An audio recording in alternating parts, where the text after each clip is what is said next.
En diciembre del año pasado se llevó a cabo la última cumbre sobre crisis climática. Esto es la Conferencia de las Partes número 25, la COP25 en Madrid. Y bueno, esta es la primera de dos entregas que desde Era Verde vamos a hacer respecto a este tema porque hay muchísimo que conversar al respecto. Este es uno de los eventos pues, más importantes a nivel global, a nivel político, ambiental, porque se reúnen las delegaciones de todos los países participantes para acordar estrategias respecto al cambio climático. Sin embargo, algunos expertos consideran que esta cumbre pues, cerró sin resultados necesarios y satisfactorios. Para abordar este tema tenemos aquí a Andrea Mesa, quien es directora de Cambio Climático. ¿Cómo estás, Andrea? Muy bien, muchas gracias por la invitación, Anamá. Por supuesto. Y también tenemos a Felipe de León, quien es asesor de la Dirección del Cambio Climático. Buenos días, mucho gusto. Buenos días. Bueno, hablemos un poquito, siempre es necesario, ya que vamos a hacer, pues hablar tanto de la COP. ¿Qué es la COP? ¿Cómo le explicamos a la gente que nos está viendo en este momento cómo funciona? Y pues en este contexto de crisis climática, ¿cuál es su importancia? Claro, la COP es la reunión de la Conferencia de las Partes, se le llama así. Entonces tienes un espacio donde todos los países que forman parte de la Convención de Cambio Climático se reúnen para ir adoptando decisiones, normas que son las que rigen la implementación de lo que es la convención y luego lo que fue el Acuerdo de París, que son como grandes hitos en ese momento. Es un espacio donde participan más de 25,000 personas. Al final de cuentas, no solo van los delegados, los que representan a los países, sino también representantes del sector privado, sociedad civil, ONGs, gobiernos locales, diputados, y se vuelve entonces como una especie de gran feria, de una u otra manera, donde se empieza a discutir cuáles son los temas para avanzar en la acción climática. Perfecto. Hablemos de la delegación costarricense, Felipe. ¿Quiénes fueron? Internacionalmente, además, fue reconocida como una de las líderes para esta COP, para esta conferencia, y pues quiénes la integraron y si efectivamente se pudo tomar ese rol de liderazgo. La delegación TICA, yo diría que es de las peculiares de la COP, como muchas de las cosas que hacemos desde aquí. Es una delegación que tiene relativamente pocos negociadores y negociadoras, somos probablemente una docena, pero que tiene con esa docena marca una huella muy grande y que además tiene muchas personas que están involucradas desde el sector de sociedad civil, de academia, y que, como dice Andrea, van a estos componentes, no necesariamente de negociación propiamente, sino de feria, y que son parte de esa sombra muy grande, digamos, que deja Costa Rica cuando va a estas cosas, porque no estamos solamente en los 4 o 5 temas en los que somos líderes técnicos y tenemos lideresas técnicas muy especializados o especializadas, sino que participamos muy ampliamente en los diferentes niveles de la COP. Entonces somos una delegación que por chiquita pues dejamos una huella pesada. Quisiera agregar un elemento, fuimos la delegación con mayor cantidad de mujeres. Y eso también ya marca una forma de hacer, un elemento diferenciador. Perfecto. Sí, vamos a hablar justamente sobre eso en la próxima edición para que no se lo pierdan. Pero ahorita, volviendo un poquito a la delegación y cuál es la agenda que llevaba, tal vez si podemos mencionar esto. Entonces, a ver, yo creo que es útil quebrarla como en 3 o 4 partes. Una es la parte de liderazgo político y dirigencia política, que va primero a tomar decisiones finales, principalmente en las negociaciones, pero que aprovecha estos espacios en los que se reúnen cantidades enormes de personas de alto nivel en estos temas para tener reuniones que normalmente están orientadas a traer proyectos al país en general. Luego está el equipo de negociación técnico, que incluye a una buena parte, digamos, que incluye a Andrea, que incluye a parte de Cancillería, pero que también incluye gente como yo, que somos especialistas técnicos en el país, la mayoría que ponemos nuestro tiempo de voluntariado para participar en las negociaciones y representar la posición país en negociaciones técnicas. Yo trabajo en mercados, tengo una colega, Agripina Jenkins, que trabaja en transparencia, Adriana Coppola, que trabaja en transferencia tecnológica. Somos, digamos, un equipo bastante especializado.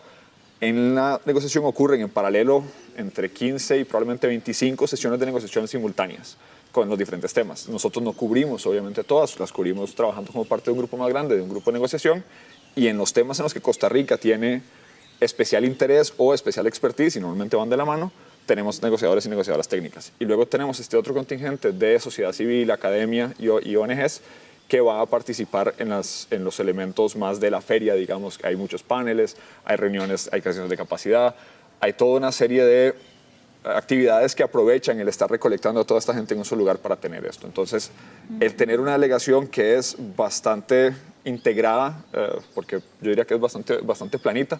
Uno ve delegaciones que tienen una jerarquía enorme y que tienen jefes de delegación y que tienen toda una... O sea, hay delegaciones de 400 personas, hay delegaciones que tienen literalmente 2 o 3 habitaciones, o sea, 2 camitas dentro del pabellón, porque es donde caen muertos cuando toca dormir en el centro de conferencias. Nosotros, con una delegación mucho más pequeña que eso, hacemos pues un ejercicio de priorización de temas nacionales y de ahí de asignar recursos. Sí, no deja de llamar la atención, ¿no?, cómo se divide tal vez esta delegación entre quienes tienen este nombrado expertise técnico y quienes son parte de la sociedad civil que de algún modo participan diferencialmente, ¿no? En ese sentido nos preguntábamos también, y ¿realmente consideran ustedes que hubo representación de las personas que están en la tierra trabajando por la conservación del medio ambiente activamente, tanto de parte de la delegación costarricense como en general en la COP? ¿Cómo vieron ese tema?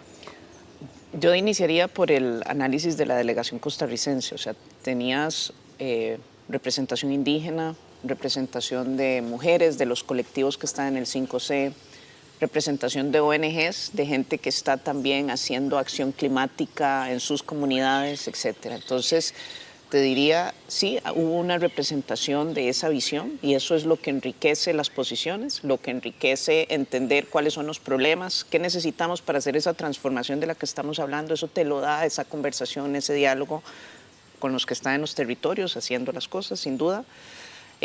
A nivel internacional, cada vez es más los espacios se formalizan. Hay una plataforma de comunidades de pueblos indígenas y comunidades locales como para recibir retroalimentación en la formulación de esa política pública internacional.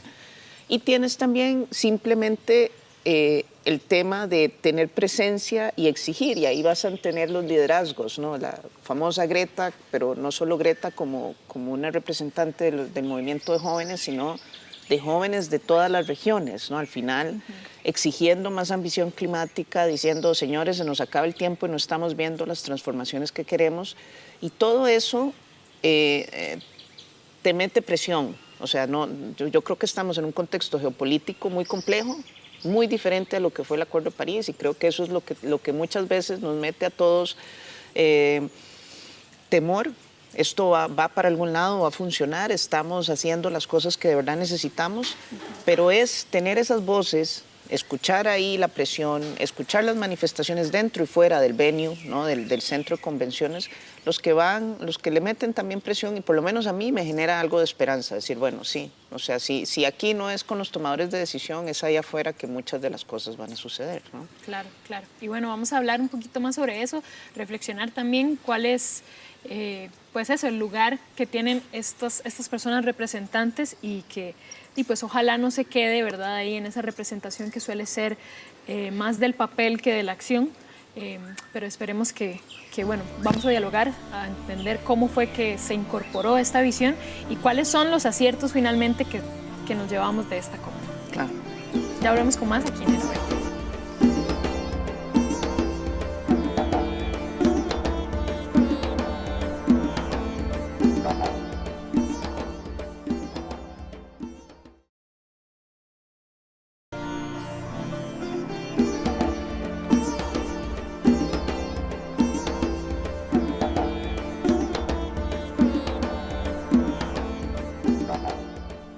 Y bueno, seguimos con más de este especial de la COP25 aquí en Era Verde.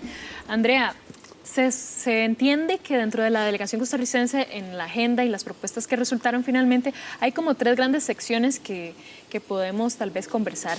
Una es la acción de género, una es la solución o el encuentro de soluciones basadas en la naturaleza, y la otra es la incorporación de los océanos. Hablemos un poco de qué significa cada una de estas cosas y qué se logró. Claro. Vamos a ver, son 3 temas que son muy coherentes con la visión de cómo entendemos que tiene que ser el proceso de acción climática.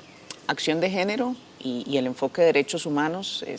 Uno de los mandatos que teníamos era sacar el nuevo plan de acción de género, donde Costa Rica, su delegación, y ahí en la persona de la vicecanciller, de doña Lorena, pues se tuvo un liderazgo muy claro, muy contundente, en aporte, conocimiento técnico, en el proceso de negociación, de decir que ese nuevo plan de acción de género refleje especificaciones de cómo se debería de implementar, no solo quedar en hablar, en generar capacidades, sino también tener claridad de puntos focales a nivel país, de exigirle a los países que tienen que tener respuestas que sean género-sensibles cuando hablamos de acciones de reducción de emisiones o de adaptación. Con el tema de soluciones basadas en naturaleza, es claramente uno de los temas más costo efectivos para lograr la acción climática. Se supone que las soluciones basadas en naturaleza representan el 30% de las posibilidades de acción de lograr la meta del 1.5, pero tenemos que ser también muy efectivos en ponerlas en nuestras políticas públicas. Creo que hablaron del tema de 5 bosques, es justamente cómo mantenemos esas masas boscosas, cómo enverdecemos más las ciudades, y eso tiene que transformarse en acciones específicas. Y este año, el 2020, pasa a ser el superaño de la naturaleza. A nivel global vamos a estar negociando el nuevo pacto del marco estratégico con una meta que decimos, así como estuvo el 1.5 en París, necesitamos llegar al 30 por 30 en esta negociación este año. Eso es el 30% del territorio marino y terrestre protegido en el 2030. Y eso es algo que hemos estado liderando a través de una coalición de alta ambición por la naturaleza y las personas. Liderazgo de Costa Rica, y logramos que quedara incluido en la decisión marco del Acuerdo de París, la importancia de esas soluciones basadas en naturaleza. Y tercero, el océano, porque también el océano es el gran regulador del clima, y necesitamos entonces no solo protegerlo para que siga cumpliendo estas funciones, sino también empezar a entender esa dinámica que hay entre tener un océano sano y alcanzar las metas. Y eso también se generó un programa de trabajo específico, se habló de la importancia del océano, y son temas que políticamente se están hablando al más alto nivel para este superaño también. ¿Qué vamos a hacer con ellos? Claro. Y bueno, Felipe, hablando también de las cosas no tan favorables, bueno, tal vez usted que nos ve desde su casa o que nos está pues viendo aquí, ¿ha escuchado hablar sobre mercados de carbono? Nosotros tenemos muchas preguntas sobre eso, y también queremos preguntarle a Felipe si se logró algo respecto a esto, porque hubo un problema con el artículo 6 dentro de los acuerdos. Tal vez si usted nos cuenta qué fue lo que pasó, y también de paso nos cuenta qué es esta cosa de los mercados de carbono. Ok, los mercados de carbono en su versión más sencilla es la noción de que, dado que tenemos una sola atmósfera y hay una sola crisis climática, digamos, donde se den las soluciones, en el caso de la mitigación en particular, no importa si emitimos en China o en Costa Rica o reducimos en China o en Costa Rica, el impacto global es el mismo. Entonces la idea es que hay lugares donde es más barato generar reducciones, donde es más barato plantar árboles, o donde es más barato reducir emisiones del sector transporte o de energía, y lugares donde es más caro. Entonces los mercados de carbono buscan crear un mecanismo para que se pueda invertir donde es más barato y haya una forma técnicamente robusta, técnicamente confiable, de decir, ok, esta inversión de dinero causó esta cantidad de reducciones, para que el país o la organización o la persona inclusive que hizo esa inversión pueda quedarse con el crédito justamente de esas reducciones y utilizarlas para lo que quiera, para cumplir sus metas país, etcétera, ¿no? Entonces, esto existe desde hace ya varios años, y es de los mecanismos que ha demostrado ser, cuando está bien utilizado, más costo eficientes justamente para resolver estos retos ambientales, y no es el primer reto que se utiliza para resolver. El tema está justamente en que esté bien reglamentado, porque obviamente, como estamos hablando de unos créditos que equivalen, a ver, si estamos intercambiando lapiceros es muy fácil, yo te doy el lapicero, vos tenés el lapicero, yo ya no tengo el lapicero, no hay forma que hayan 2 lapiceros mágicamente contabilizados, ¿no? Como aquí estamos hablando de un crédito que equivale a una tonelada de un gas que es transparente y que no tiene olor y que no se emitió, o que secuestró un árbol, ¿cómo medís eso? ¿Cómo estimas esa cantidad? ¿Y cómo te aseguras que el lapicero efectivamente no aparezca mágicamente en 3 cuentas y los 3 utilicemos el mismo lapicero o la misma tonelada de reducción? Las reglas tienen que ser súper detalladas y son técnicamente súper complejas, o pueden serlo. Y es por eso que este es el único artículo del Acuerdo de París que no tiene reglas acordadas el año antepasado en Polonia, cuando se acordaron las reglas, el libro de reglas del Acuerdo de París, que son todas las reglas toda la reglamentación secundaria de todo el acuerdo que se acordó en París. El artículo 6 fue el único que no cayó ahí. No lo logró porque es técnicamente complejo y porque hay muchísima plata de por medio. Entonces hay países muy grandes que tenían posiciones muy ventajosas en el mercado de carbono anterior en particular. Tienen cuentas en las que hay millones y cientos de millones de créditos viejos que están en sus cuentas. Entonces hay países que están tratando de lograr que sus créditos viejos cuenten en el sistema nuevo. Y eso desde una perspectiva ambiental no funciona. Esos créditos ya... Son emisiones que ya se hicieron. Ya jugaron, exactamente. Eso ya, ok, pre-2020, si yo te calculo el presupuesto de hoy para adelante, todo lo que ya estaba, ya fue. Entonces, obviamente, lo viejo ambientalmente no juega. Y luego tenés otros, digamos, hay un montón de elementos técnicos, pero en grandes trazos hay otro set de países que están buscando crear reglas para que la contabilidad de las transacciones sea débil. Y entonces puedan venderte a vos el lapicero, pero usar el lapicero también. Y entonces obviamente el número total de lapiceros en el planeta sigue creciendo, el número de toneladas de emisiones sigue creciendo y encontramos una forma muy creativa de mover plata de un lado a lo otro y posiblemente que se den inversiones, pero no realmente de mitigar el daño. Y ese ha sido el mandato de Costa Rica.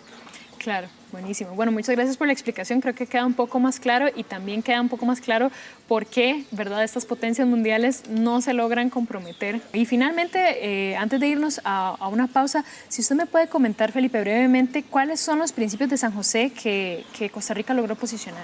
Entonces, como parte de esa misión nacional de asegurarnos que los mercados funcionen para el acuerdo y no el acuerdo para los mercados, por llamarlo de alguna forma, Costa Rica, en su rol de PRECOP, durante la PRECOP, hubo una sesión oficial sobre mercados, sobre artículo 6.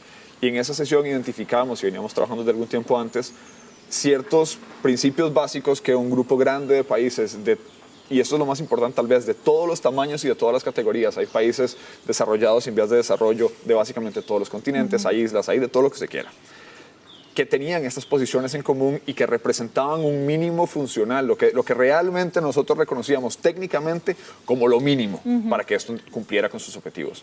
Y entonces en la PRECOP se conforma lo que termina llamándose informalmente el grupo no convencional, porque es la PRECOP no convencional, liderada por el ministro Carlos Manuel, que define una serie de principios de mínima ambición y que luego eventualmente en Madrid se lanzan oficialmente a las, creo que 3:30 de la mañana con 30 países, empezamos con 18, terminamos siendo 32 para el final del día siguiente, en un intento de empujar esa ambición. Y entonces esos principios son justamente asegurarse que la contabilidad sea robusta y que efectivamente si yo vendí uno, a mí me restaron uno y a vos te sumaron uno.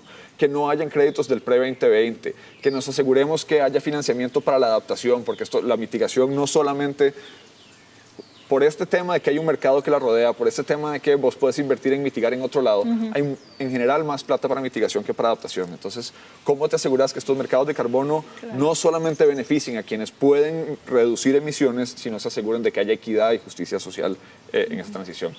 Esos 12 principios están en la página de la dirección y vamos a seguir ampliando tanto los principios para incluir algunos elementos que se nos quedaron por fuera, como el respeto a derechos humanos y comunidades indígenas. Estábamos tal vez demasiado enfocados en la parte técnica y expandiendo la lista de países que nos acompaña para asegurarnos de que esto se sostenga hacia la próxima COP y hacia la implementación. Sí, claro. Siempre siguen siendo los mismos temas los que quedan un poco rezagados, ¿no? Desafortunadamente es cierto. Ya volvemos con más aquí en Era Verde. Estamos en el Parque Itarer en Moravia. Ya venimos.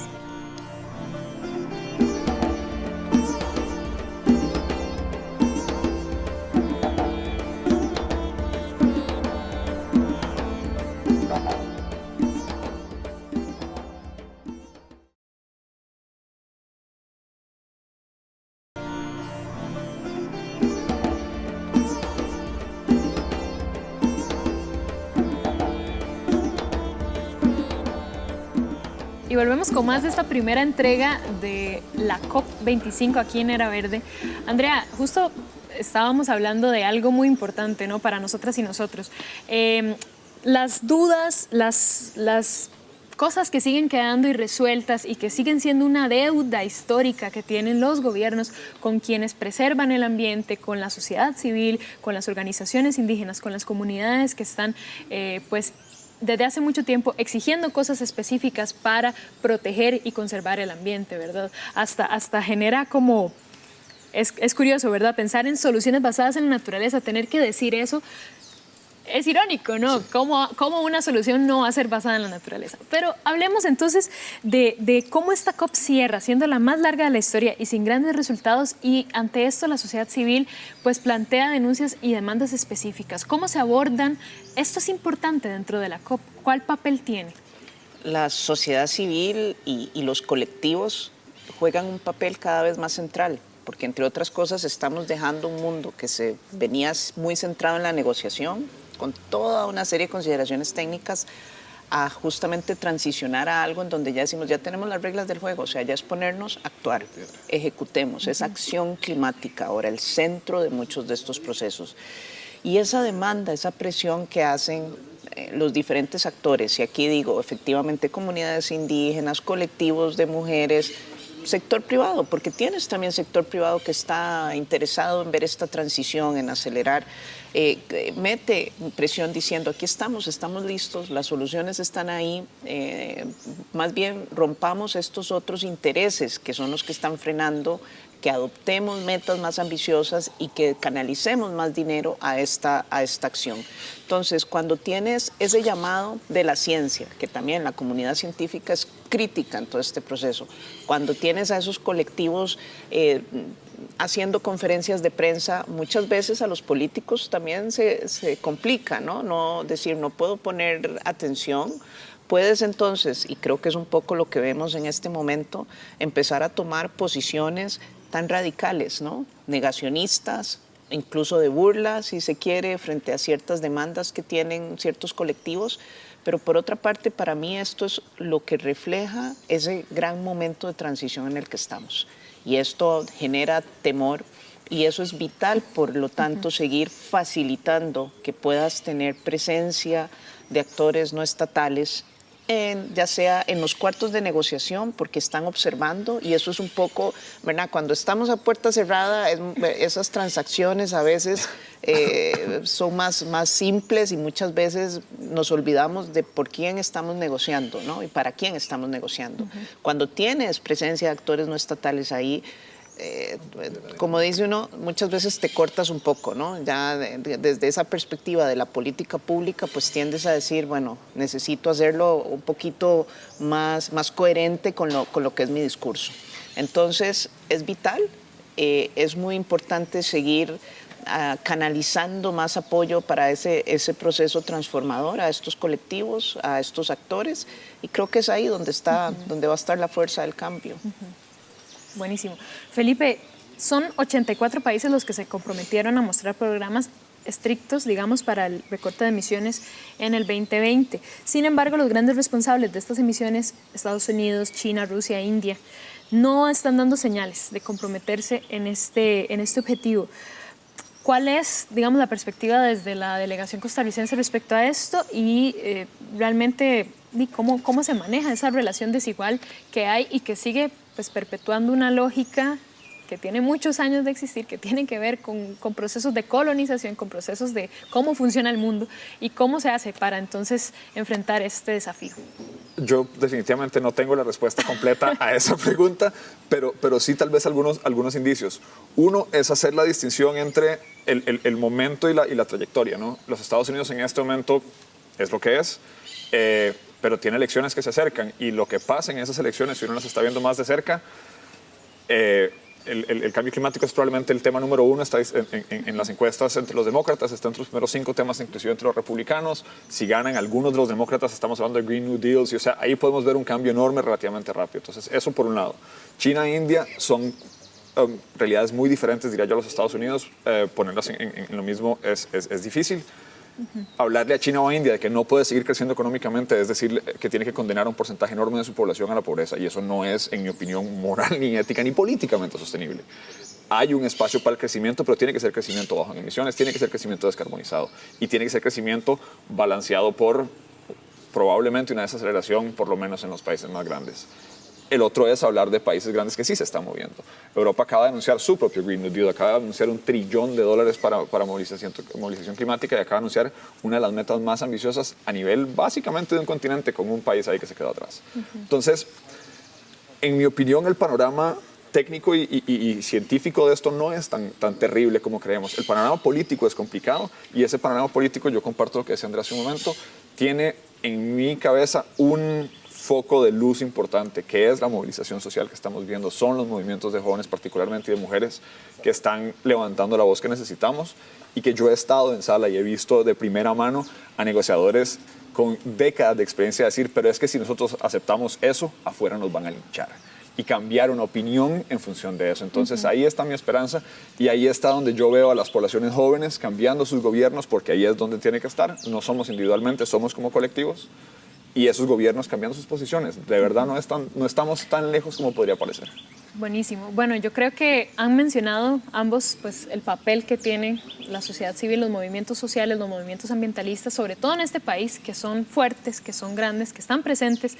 Y quisiera pues, finalizar el programa preguntándoles de qué modo la delegación costarricense se está comprometiendo a escuchar estos movimientos Claro. en acciones concretas. Dos elementos importantes. Primero, hay consolidado ahorita una plataforma que es el Consejo Ciudadano Consultivo de Cambio Climático, que es a veces decimos un experimento social, o sea, tienes el reflejo de diferentes colectivos ahí, tratando de definir posiciones, tratando de ver cómo se incide más en la política pública, y yo hago un llamado a que más personas participen, cuando hay asambleas que vayan, nombren a sus representantes y ese es un espacio importante.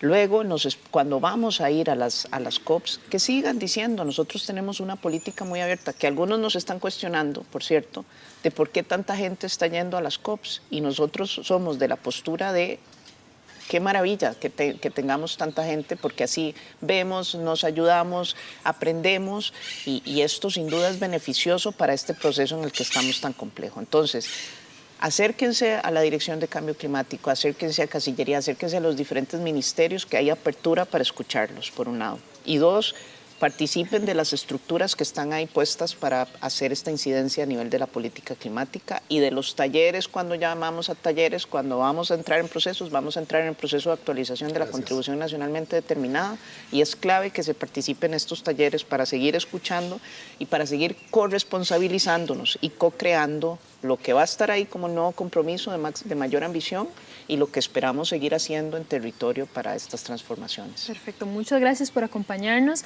Queda abierta la invitación que acaba de hacer Andrea para usted que nos está escuchando, que nos está viendo en este momento, y pues agradecerle a usted que nos ve, que nos sigue, y a ustedes por acompañarnos hoy. Gracias por la invitación. Y nos vemos en la próxima edición de este tema de la COP, de la Conferencia de las Partes, acá en Era Verde.